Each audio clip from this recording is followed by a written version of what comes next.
નમસ્કાર, આપ સૌનું સ્વાગત 9 એપ્રિલથી એટલે કે આજથી ચૈત્ર નવરાત્રિનો આરંભ થઈ રહ્યો છે. આ નવરાત્રિ દરમિયાન માતાને કયા પ્રકારનો ભોગ ધરાવવાથી શું ફાયદો થાય છે અને કઈ તકલીફમાંથી શું ભોગ ધરાવવો તે અંગે જાણો. તો દોસ્તો, વિડીયોના અંત સુધી બન્યા રહેજો.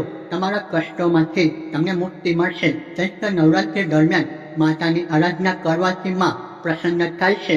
આ નવરાત્રિ દરમિયાન માતાને શું અર્પણ કરીશું કે જેનાથી આપણને માના આશીર્વાદ મળે અને આપના જીવનમાં સારામાં સારી પ્રગતિ અને માની કૃપા રહે તે અંગે જાણીશું. દુઃખ અને દરિદ્રતા દૂર થશે. નવરાત્રિના પ્રથમ દિવસે આપને કુળદેવી માને શુદ્ધ ઘીની મીઠાઈ અને ગાયના ઘીનો દીવો કરવો, જેનાથી આપના ઘરમાં પોઝિટિવ એનર્જી આવી શકે. આ ઉપરાંત ઘરમાં બહુ વખતથી રોગ અને હોસ્પિટલના ધક્કા ચાલતા હોય અને એમાંથી નિવારણ માટે દુર્ગા સર્પમીનો પાઠ કરવો જોઈએ. નવરાત્રિના બીજા દિવસે માને ભોગમાં સાકર ધરાવ્યા બાદ આ સાકર ઘરના દરેક વ્યક્તિને પ્રસાદ તરીકે, જેનાથી ઘરની વૃદ્ધિ થાય અને શારીરિક અને માનસિક રીતે શાંતિ મળે છે.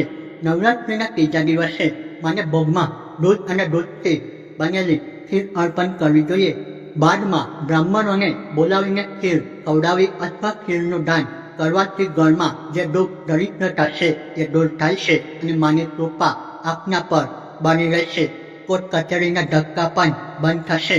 નવરાત્રિના ચોથા દિવસે માને ભોગમાં માલપુવાનો ભોગ ધરાવવો જોઈએ કે જેનાથી બાળકોમાં બુદ્ધિનો વિકાસ થાય છે. આ ઉપરાંત નોકરી ધંધામાં પ્રગતિ મળે છે. નવરાત્રિના પાંચમા દિવસે માને ભોગમાં કેળાનો પ્રસાદ અર્પણ કરવાથી ઘરમાં અને વ્યવસાય પ્રગતિ મળે છે અને શારીરિક પીડામાંથી મુક્તિ મળે છે.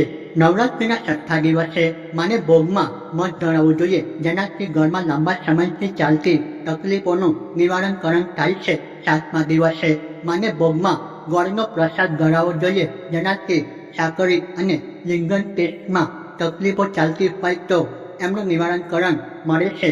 આ પ્રસાદીને બ્રાહ્મણને દાન કરવી જોઈએ. જે વ્યક્તિઓને સંતાન પ્રાપ્તિ ન થતી હોય તેમને આઠમા દિવસે માને ભોગમાં નારિયેળનો પ્રસાદ ધરાવવો જોઈએ.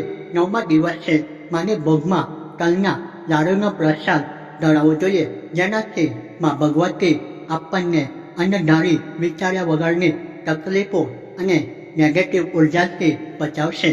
આ ઉપરાંત કોર્ટ કચેરીના ધક્કા પણ બંધ થાય છે. તો દોસ્તો, ચૈત્ર નવરાત્રિના દિવસે આ ભોગ માતાજીને અર્પણ કરવાથી તમારા કષ્ટોમાંથી મુક્તિ તમને મળશે. આજની વિડીયોની અંદર અહીંયા સુધી. વિડીયો પસંદ આવ્યો હોય તો વિડીયોને લાઈક કરી ચેનલ સબસ્ક્રાઈબ કરી શકો છો. જય હિન્દ, જય ભારત.